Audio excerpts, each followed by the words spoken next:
solltet ihr für dieses Video keinesfalls machen. Ach, und außerdem, falls euch in diesem Video irgendwas komisch vorkommt, irgendwas auffällt, sprich Tonqualität oder Bildqualität, Auflösung in diesem Video, bleibt dran.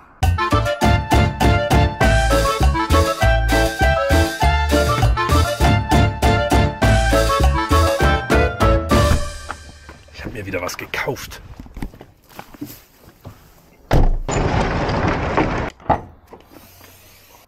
Wer von euch kann erkennen, was das hier sein könnte?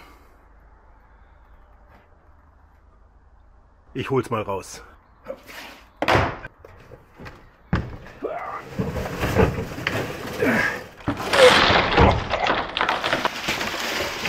Hier kann man es jetzt erkennen, es ist ein Kehrbesen, ein Anbaugerät für meinen Einachser. Du hast deine besten Zeiten hinter dir, hä?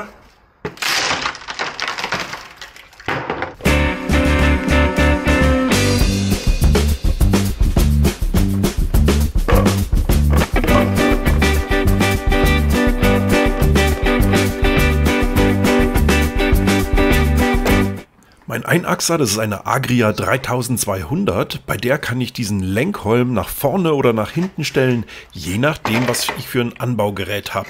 Manche werden vorne angebaut, manche hinten, deswegen ist der Lenkerholm schwenkbar. Ich mache ihn jetzt nach hinten, damit ich vorne den Kehrbesen anbringen kann.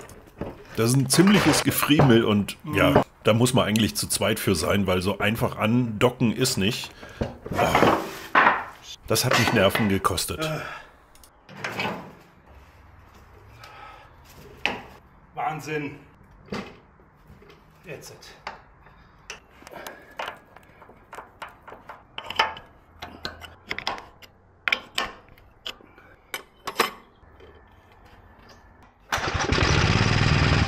Beim ersten Mal.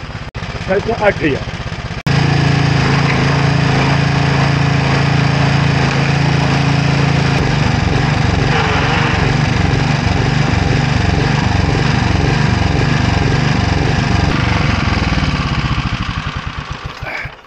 Mist, ich habe ein Problem und das Problem ist meine Gangschaltung hier. Vorwärts, in die Richtung, rückwärts, in die Richtung in dem Fall. Und es gibt eine Vorwärtsfahrsperre bzw. Rückwärtsfahrsperre, jetzt wird es kompliziert, wenn ich den Lenker auf die andere Seite mache und hier hinten meine Fräse dran mache. Dann stehe ich ja hier und fahre in diese Richtung. Da gibt es eine Sperre, die sieht man hier, das ist dieser Metallbolzen, der hier rauskommt, dass ich auf keinen Fall rückwärts fahren kann. Einfach nur zur Sicherheit, damit ich mir die Fräse, wenn ich hier stehe, nicht in die Füße reinramme und mir die Füße wegfräse. Kann also nur in diese Richtung fahren. Ja, und genau diese Sperre, die stört jetzt hier, denn hier komme ich nicht vorbei an diesem orangenen Flansch hier. Da muss ich mir ein Stück rausflexen, damit ich die hier rausmachen kann. Sonst kann ich nur mit der Bürste in die Richtung fahren. Und das ist kontraproduktiv.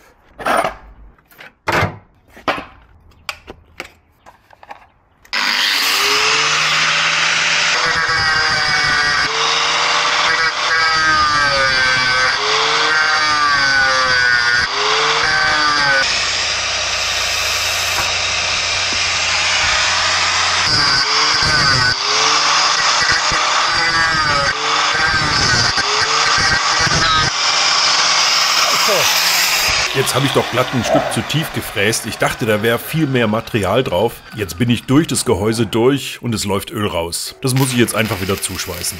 Das Öl habe ich natürlich vorher abgelassen. Da gibt es dann eh ein frisches Getriebeöl.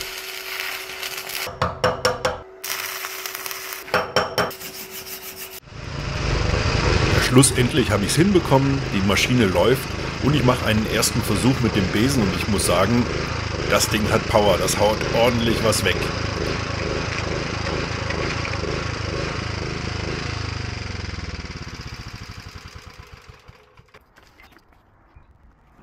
Ja, gerade dort ganz am Rand, unter den Bäumen, da fällt schon jede Menge Dreck an. Es ist dunkel, deswegen wächst auch Moos und es fällt viel Laub. Das kehre ich jetzt erstmal zusammen und ab in die Schubkarre damit. Der rotierende Kehrbesen der Agria, der ist 1,20 Meter breit und passt also nicht mehr hier auf den Weg. Und solche Treppen kann er natürlich gar nicht fegen.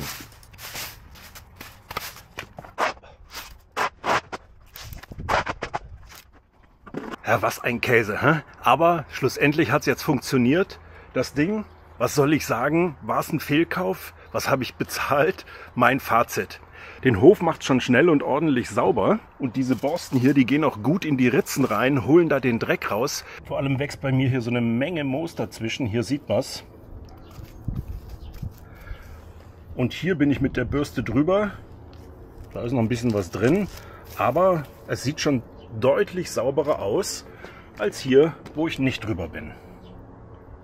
Das Teil ist aber fast eine Nummer zu groß, obwohl mein Hof ja ordentlich Fläche hat. Das Teil ist ziemlich schwer zu manövrieren und der Anschluss, also bis man es mal angeschlossen hat, ist eine ziemliche Friemelei. Hätte man es zack schnell angeschlossen mit irgendeiner Schnellkupplung, kein Problem.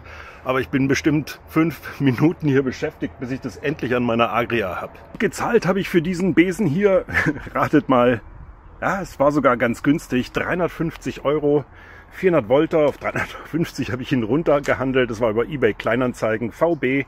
Ja, die sieht man oft für 500, 700, 900 €, diese Besen.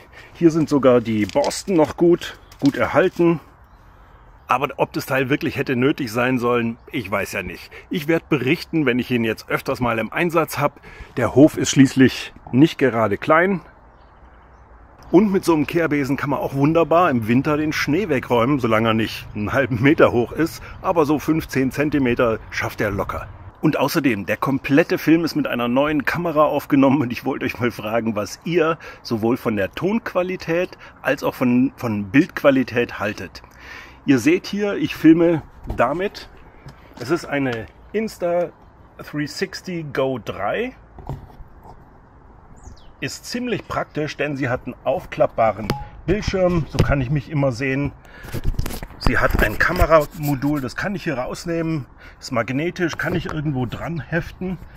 Winzig klein und sehe trotzdem gleichzeitig hier, was im Bildschirm passiert. Wasserdicht ist er auch, aber was soll ich sagen, Bildqualität, Tonqualität, alles nicht so dolle. Jetzt schalte ich mal um auf die Tonqualität der GoPro. Jetzt vergleicht mal diesen Unterschied. Ist das nicht viel schöner für die Ohren als dieser Ton hier von der Insta? Was meint ihr? Welche Kamera gefällt euch besser? Welche Bildqualität? Also ich bin mit der GoPro nach wie vor sehr zufrieden. Seid vorsichtig, man sieht ganz viele Insta360 Werbevideos. Die Leute kriegen die geschenkt. Natürlich machen sie Lobhudeleien. Aber hier, ich habe sie mir gekauft, ausprobiert und muss sagen, bin nicht so zufrieden. Moment, der Vergleich hinkt natürlich. Meine GoPro hat ja ein externes Mikro von Rode, kostet nochmal einen Haufen Geld extra. Und die hier nimmt mit einem internen Mikro auf. Aber der Unterschied ist, hier kann ich ein externes Mikro anschließen, hier nicht. Weiter geht's mit der Fischaugenoptik der Insta360. Jetzt räume ich erstmal den Hof komplett frei und mache den Rest mit der Agria sauber. Man kann schon erkennen, was die an Dreck da rausholt. Da erkennt man schon, dass so ein Kehrbesen einfach Power hat. Wenn ich das von Hand machen müsste, ja, da wäre ich schon beschäftigt gewesen.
Also die Agria-Bürste, ja, die macht schon einen guten Job. Der Hof, der sieht wieder gut aus. Was sie nicht rauskriegt, ist dieses Wurzelunkraut hier, Löwenzahn und alles Mögliche. Dafür habe ich aber einen anderen Trick. Und jetzt schauen wir doch noch, was die Enten machen. Und hier sieht man jetzt wahrscheinlich wunderbar den Nachteil der Instago 3, denn sie hat einen kleineren Sensor als der ohnehin schon kleine Sensor der GoPro und dadurch noch weniger lichtempfindlich. Wenn ich mich hier jetzt im dunklen Stall filme, dann noch mit Gegenlicht, die Ergebnisse werden nicht allzu gut sein. Aber egal, wir wollen schauen, was die Enten machen. Quack, quack, quack, quack. Ja, da hinten seid ihr ja. Die Enten, die habe ich jetzt hier in den Hühnerauslauf reingelassen, einfach zur Sicherheit. Ich habe keine Lust, dass irgendwas mit dem Fuchs wieder passiert. Das wäre, es wäre einfach schrecklich. Lauf, Entis, hä?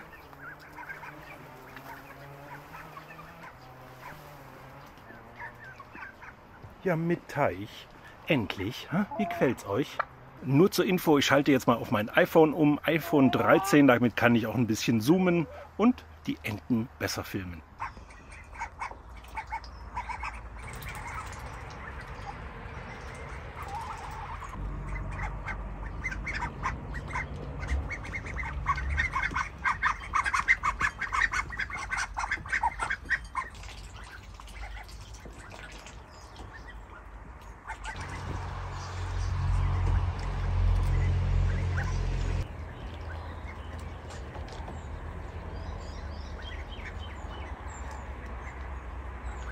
Aber zurück zum Thema. Was tun gegen diese Unkräuter hier?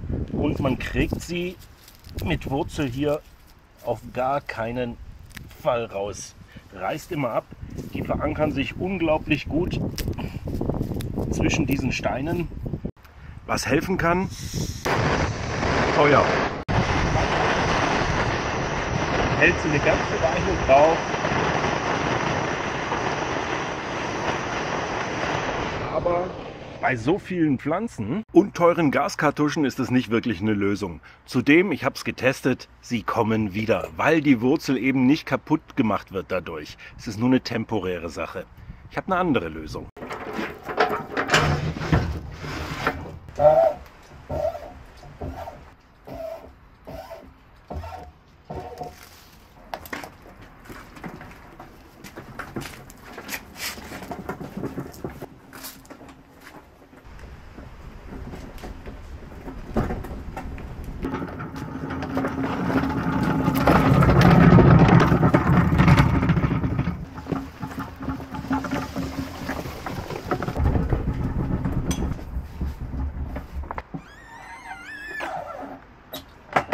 Das schöne Stück hier ist außerdem ein Original Arnold, ein Waschkessel aus den 1960er Jahren ungefähr, wurde damals viel verwendet, vor allem zum Waschen, zum Einkochen, zum Brühen, zum Schlachten und so weiter.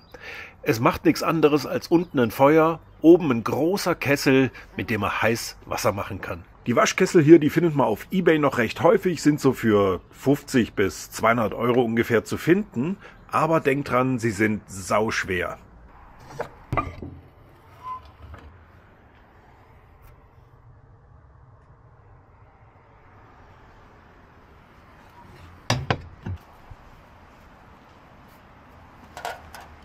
Schritt 1, Wassermarsch.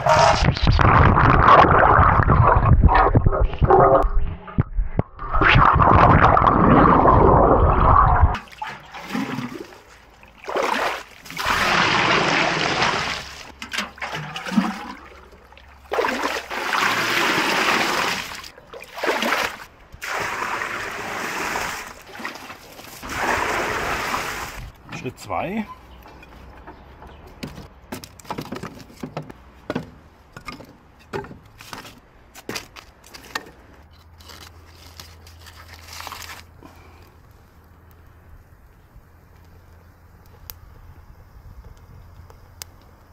Und was macht man immer, wenn man Wasser kochen will? Deckel drauf, auch hier.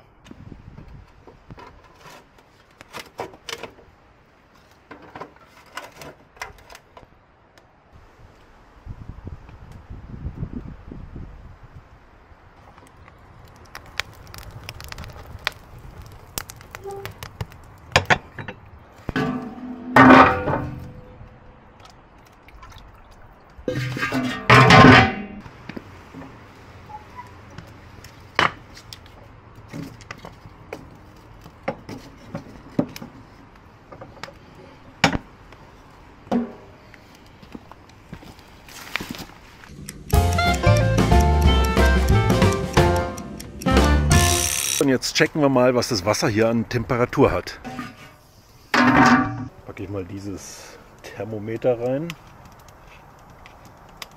40. Hi. Kann er nicht anzeigen, über 50 geht's nicht. Dann brauchen wir so ein Thermometer hier. Das ist so ein Fleischthermometer. Das geht bis 120 Grad.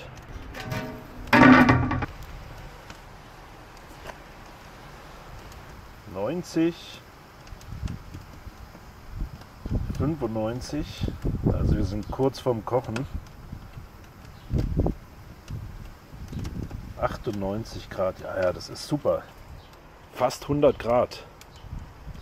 Und noch mal ein paar Minuten später, ich muss gar nicht mehr messen, denn es kocht.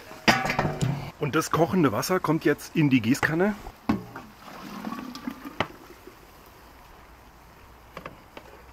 Hopp. Deckel wieder drauf. Und passt bei solchen Arbeiten unglaublich auf, dass ihr euch nicht verbrüht. Ganz gefährlich. 100 Grad heißes Wasser. Und das kommt jetzt hier über die Pflänzchen.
Und hier sieht man jetzt mal im Zeitraffer, die Pflänzchen sind noch grün, dann gieße ich sie und es dauert nicht lange und sie sterben ab.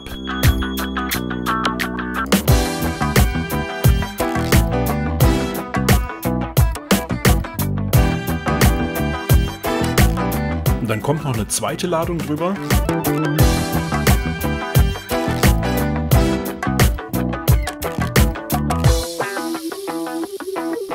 Und so sieht das Ergebnis am nächsten Tag aus. Sind alle total vertrocknet. Jetzt bin ich mal gespannt, ob die tatsächlich wiederkommen oder ob es bis in die Wurzeln vorgedrungen ist. Das Prinzip mit dem heißen Wasser finde ich ziemlich klasse. Man braucht kein Glyphosat oder Roundup oder andere Gifte. Man braucht auch kein Essig oder Salz. Gehört auch nicht hier in die Natur rein. Wenn es auch hier so eine Pflasterfläche ist, es versickert ja alles ins Grundwasser und mit kochendem Wasser kann man nichts kaputt machen, außer die Unkrautpflänzchen, die man hier nicht haben will. Und was soll ich sagen, so ein bisschen Holz, das sind auch noch alles so Reste, die haben mir 50 Liter Wasser zum Kochen gebracht.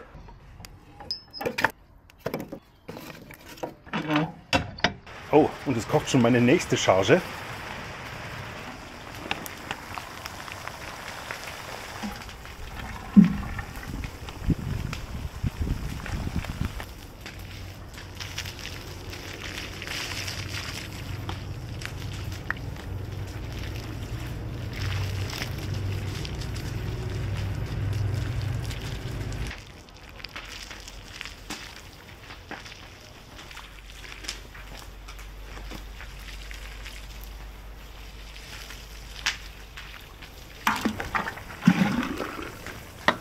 Immer vorsichtig sein, kochendes Wasser.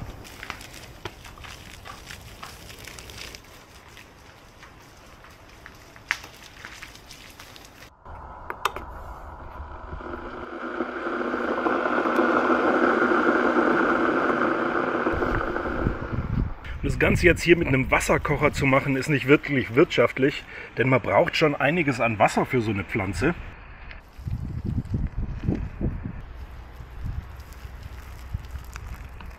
Denn denkt dran, Strom ist teuer, heiß Wasser zu erzeugen mit Strom ist nicht sinnvoll, außer ihr produziert euren eigenen Strom, wie ich hier auf dem Dach mit Photovoltaik. Es ist ein sonniger Tag und ihr verbraucht den Strom selber im Haus. Dann ist okay. Dann arbeite ich mit der Kehrmaschine noch ein bisschen nach über die vertrockneten Pflänzchen und mache den Hof komplett sauber. Auch hier bei der Einfahrt. Dann kommt meine Frau nach Hause, freut sich über den sauberen Hof und ich arbeite hier noch mit dem Besen ein bisschen nach, denn die Kehrmaschine kommt ganz schlecht in die Ecken rein. Es ist jetzt noch mal einige Tage später und ich schaue mir noch mal die Fläche an. Und wenn ich da mal genau hinschaue, man sieht, die Pflanzen sind tot. Es kommt nichts nach. Außer es ist nicht ausreichend kochendes Wasser draufgekommen, dann kommt die Pflanze wieder, kann man hier schön erkennen. Aber diese hier zum Beispiel, da sieht man, die ist tot. Und natürlich muss man das Ganze wiederholen, mindestens einmal im Jahr. Was haltet ihr von der Idee? Schreibt es mir gerne mal in die Kommentare unten rein. Ich finde es außerdem überhaupt nicht schlimm, wenn hier auf dem Weg mal was wächst dazwischen drin. Das sieht doch einfach natürlich und schön aus. Vorne am Parkplatz, da vor der Tür, da will es meine Frau ein bisschen weghaben. Deswegen die Idee mit dem heißen Wasser.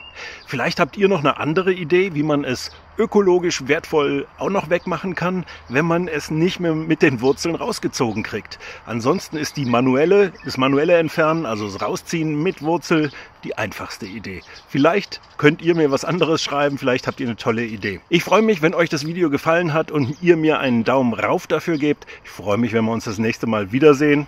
Ahoi, sagt euer Selbstversorger Rigotti. Bleibt mir treu. Und hier noch die Auflösung vom letzten Pflanzenrätsel. Aus diesem Video rechts oben, schaut rein. Nummer 1 war hier der Thymian, Nummer 2 die Pimpinelle, Nummer 3 der Rosmarin, Nummer 4 Weinraute, Nummer 5 Salbei, 6 war der Estragon, 7 Pfefferkraut oder breitblättrige Kresse, Nummer 8 die Samen der Brennnessel und Nummer 9 Minze. Und für alle, die bis jetzt dran geblieben sind, wer von euch weiß denn, was ich dieses Jahr hier an diesem Ölförderturm anbaue? Letztes Jahr waren es Bohnen. Was ist es dieses Jahr?